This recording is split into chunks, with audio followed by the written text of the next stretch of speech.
that was a short one. The power kind of like run out, and I can't really quite remember. I think I was talking about Rachel. We got to the chocolate bread, and where I felt that okay. Yeah, I was talking about my resentment was mainly the reaction to when I pointed out some things and said, "Hey, what's up with this and what's up with that?" And the way the answers were coming, that made me feel resentful because I felt that, oh no no no no, this is out of line. This is not the type of response I'm expecting from an issue like this. And I'm already like wary of the idea that so much since the passing of dad has been handled without a proper like consensus. All of us coming together say what's the next step going to be. Others were kind of like quicker on the scene, and these issues are not a scramble type of issues. These are issues where we all go together and we make sure that if somebody is slow, we say, hey, hold on, where are you at and what do you think, and you know what I'm saying. So a lot of decisions that happen like really fast and left out of it.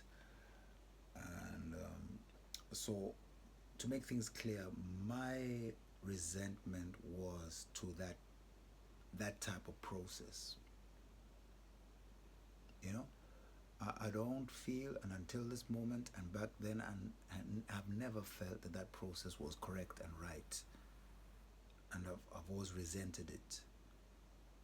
But I've always stomached it, and I've always let it go, and that type of thing, and so that's the main issue. And that's why I would react so angrily because it seems to be universal and it seems to be standard. So it must be the way I respond to things that gives people the conclusion that, oh, he's slow at thinking or he is inadequate in one way or another. So we got to do the thinking for him and we got to do the planning for him. When, I mean, if somebody wants to take that as a narrative to justify what they do, they're welcome to do so. But if they remember correctly, there are many instances where I have been the one who has been taking decisions that have helped out everybody. You know, definitely like with the house, the Kulun's Vile house. It was a house which everybody had a place to stay at some point as a stepping stone towards other plans, but still it was like, and that is entirely something that came out of my doings. There's a lot more. I do stuff, so that would be, to have that approach towards me would be pretty selective, you know, and the idea that it's selective around the thing that has to do with the passing of dad and then the passing of mom and then later on the utilization of Kaisa in, it's a bit like, guys, don't take that pattern for granted and think that won't be challenged. Silence does not mean consent. Sometimes silence is just diplomacy. Silence is faith and hope that, oh, maybe next time they won't do it this way, or giving you credit that, hey, now you will be mindful of another individual in this process. you know so it was, for me, never an issue about fighting for the inheritance. I never felt that I would have to fight for the inheritance, first of all, so I don't see it as an inheritance fight, you know. But what I would fight for is clarity on all processes after the passing of dad, you know. Real open card clarity on every single inch of every process. That's what I feel entitled to. And not getting a feeling that is unfulfilled, I've had to look and say what justifies it, which is the reason why I started out by looking at, okay, somewhere along the line I must have done something that makes somebody feel that it is justified to go ahead with any process without consulting with Jimmy and clearing things with Jimmy. You know, not to say that I'm the big boss and you have to do it. No, because I'm part of.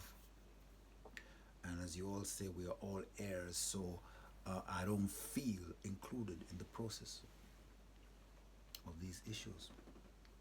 You see, and this is after years, as you know, there's been years of thinking about it, and there was, when it got to a head, when it got to be like a little crazy, I thought to myself, this is just going to sabotage everything else that I'm doing, so I had to let it rest. Especially when I saw Kimber's video, which he made, and I thought to myself, okay, the video, it raises a lot of issues which just bring more questions, you know, and I thought to myself, I don't want to go there. I just don't want to do this.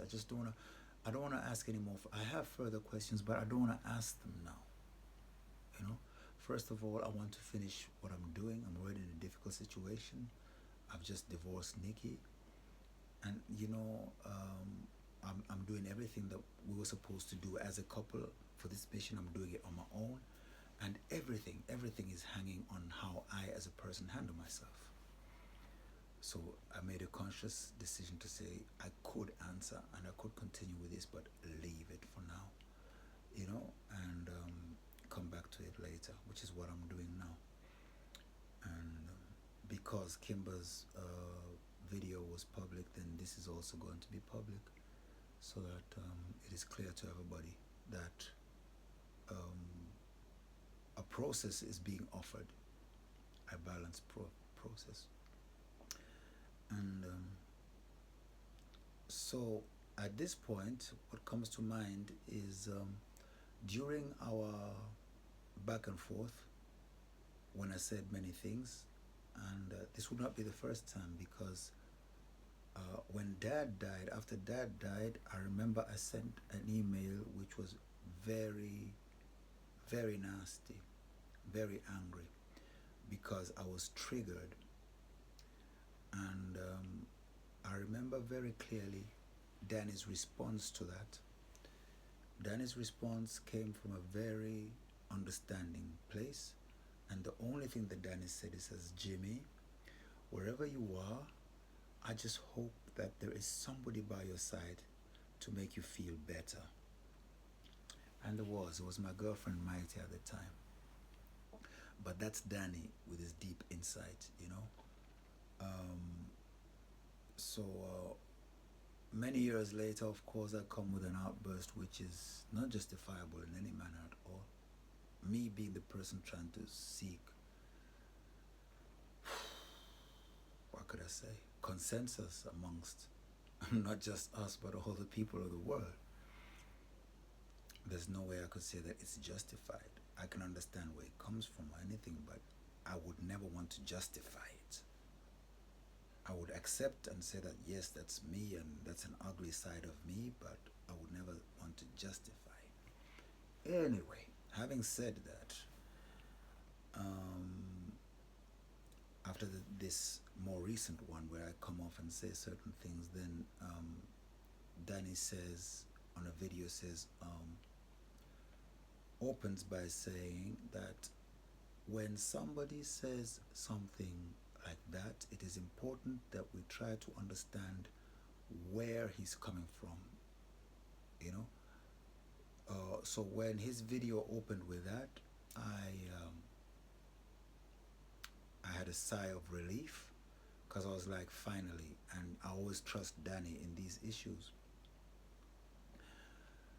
and I was glad because prior to this outburst, there was a lot of back and forth since 2015, since 2016, even 15. And in those exchanges, those group exchanges, Danny would always be the first one to say, I'm out of here. I'm not witnessing Jimmy and Rachel fight. You know, this is I don't know whether he feels it's too sensitive or it's below him or whatever, but he would always opt to leave the group. So which is why when he says that, this time when he says that, when somebody says blah blah blah, it's good that we try to understand him.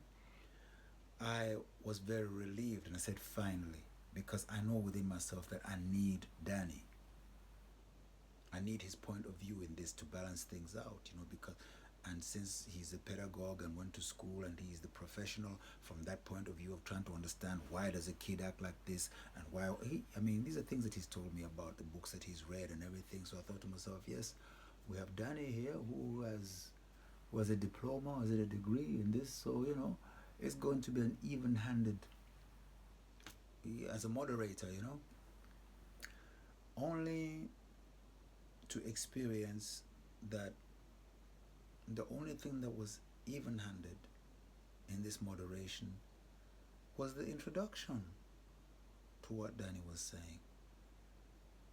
And the introduction was only a foundation for a monologue that was just showing his perspective. And I thought to myself, hang on, bro. It started out very well. It started out even-handed and broad, and it kind of like narrowed down into your perspective.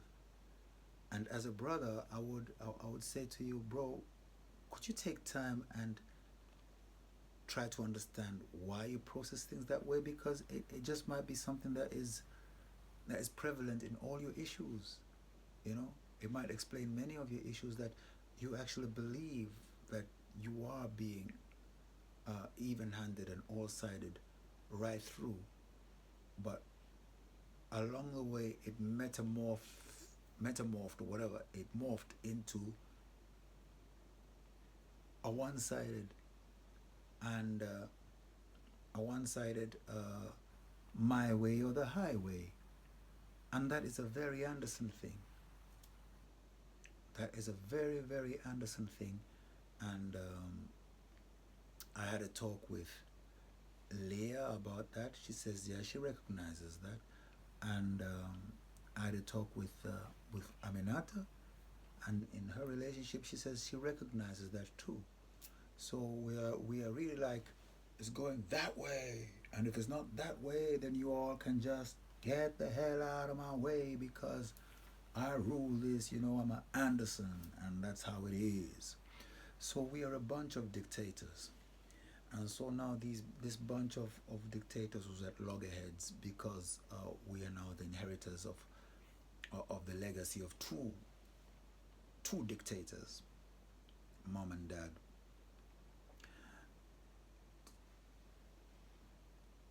That's the fact. That's how I see it. If I must be fair to all the friends that I've made along the way and the discussions I've had with Nikki and subsequent girlfriends and other situations, the back and forths, if I'm to be like really honest about human behavior, then there's nothing that justifies what makes me be the person with the last word, and why I would feel that it is absolutely like that all the while. The only thing is that we grew up like that. And that's for us to go and look back. So I'm sorry to say, Danny, that yes, you did start out well, but you need to check that being even-handed and fair, it is actually, once you start like that, it is required that you stay the full course to the very end. You can't shift and narrow it down to just your point of view. So that's what I would say as a brother. And I say this because we have a great issue that we must deal with. And if you all respond to what I'm saying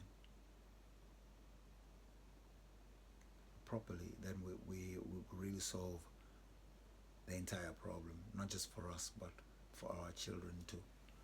You see? So I think I'm just going to stop this one, because it's gone to 14 minutes already.